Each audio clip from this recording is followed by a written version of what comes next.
is Lyubov Ginzburg.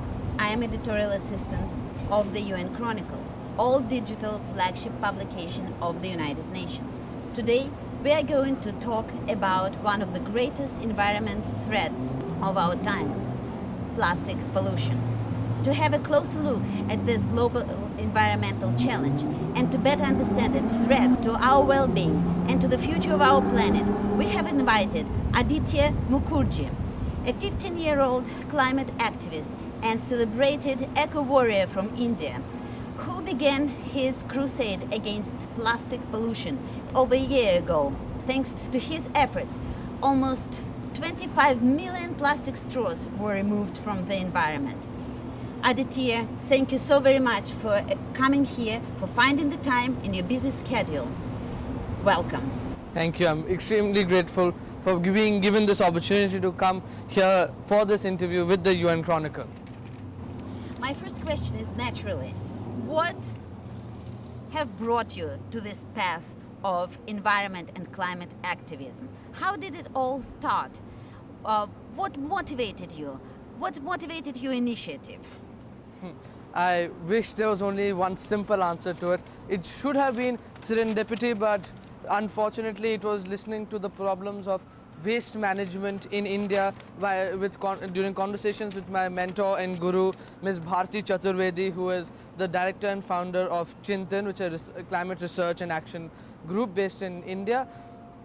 And it's also inspired by our Prime Minister Narendra Modi's Swachh Bharat campaign, which made me realize what can I do to make my India and my world a better place to live in, because it is my right to live and my right to a healthy, sustainable planet. Maybe you could speak a little bit about the real threats of plastic, single-use plastic.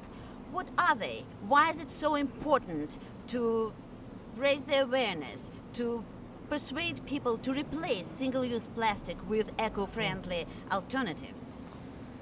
There are multiple threats of single-use plastics that we all know about, but there's threats that we do not think about even. Then the single-use plastics are only necessary in some cases, other than medical conditions for syringes. Other single-use plastics are redundant, like a plastic straw. It's the most useless and visible invention which can easily be eliminated. Why do you need a plastic straw to drink a cold coffee when a hot coffee, which is more dangerous because it is hot, is drunk straight from the mug?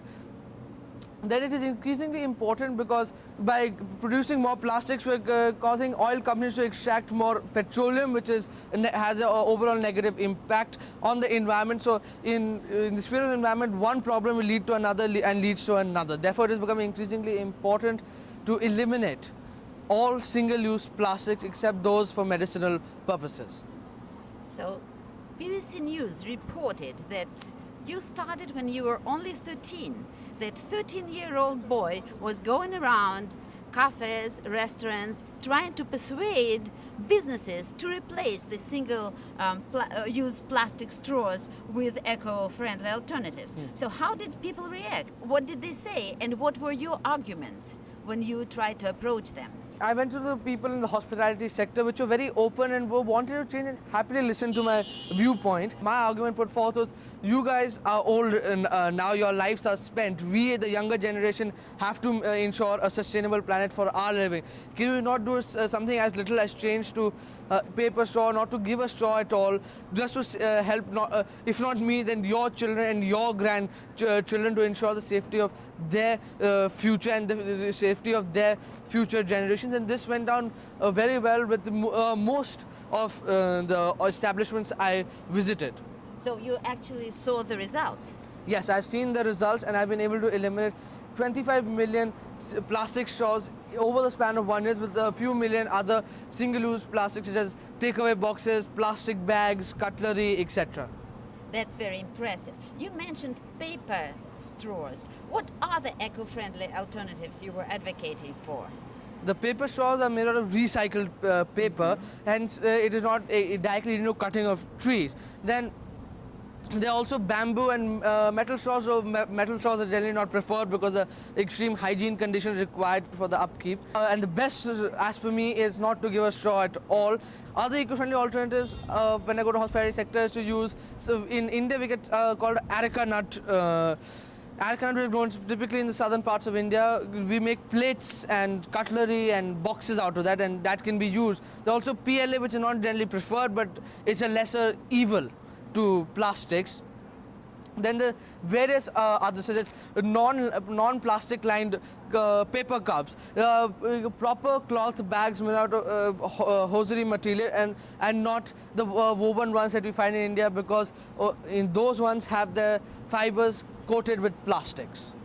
So you can really confirm that there are out there plausible, affordable, inexpensive alternatives, right, to single-use plastic. Yes. Only problem is that they have to be transported from the place of manufacture, which is generally in the rural areas where the cost of production, the cost of labor, cost of everything is low to the markets, urban areas, and the people.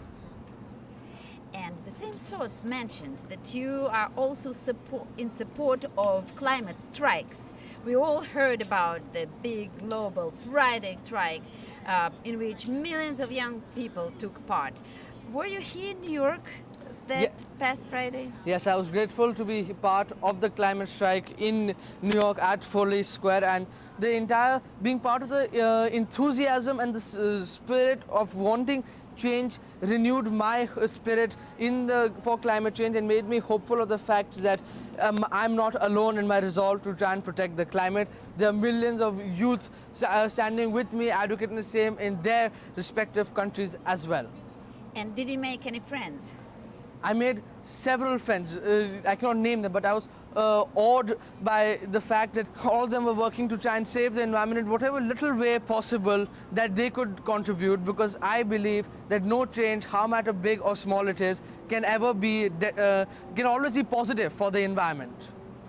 And I know that you came to New York to participate in first ever Youth Climate Summit yesterday on Saturday. Yeah. So how did it go? I know that the Secretary General was called the keynote listener. So how can you summarize your overall message to the keynote listener? What did you guys have to tell him?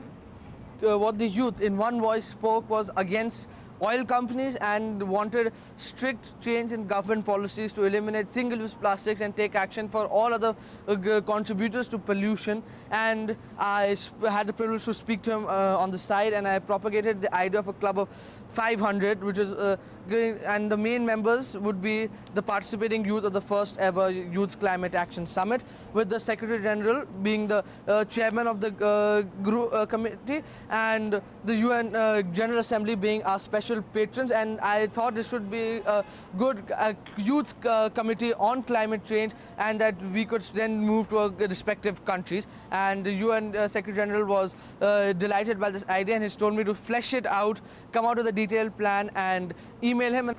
Oh, that's wonderful. So probably this helps you to remain optimistic, because that was my next question. I was going to ask you that in spite of all our still modest efforts, it seems like the production of plastic is growing, and the amount of plastic waste and plastic litter is growing. So what helps you to remain optimistic and continue your fight?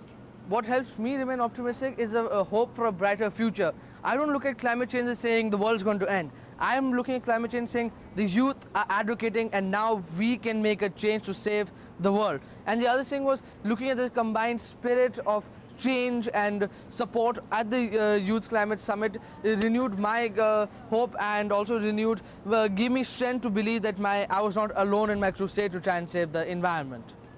And since you mentioned bright future, I really want to ask you, so your experience as an eco warrior will definitely influence your further education. How do you see yourself in 10 years? How do you see this world? Would you say that in 10 years we will be living in single-use plastic-free world? I hope to continue this fight against single-use plastics to as far as I possibly can, and I believe in 10 years' time we will be able to live in a single-use plastic-free world.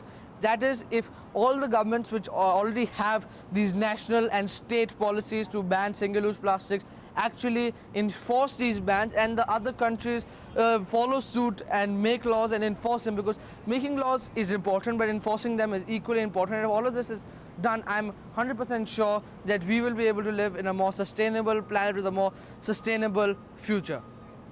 Thank you so very much, Aditya. Thank you. It was such a pleasure, and you know, you infected me with your optimism. Thank you. Thank you.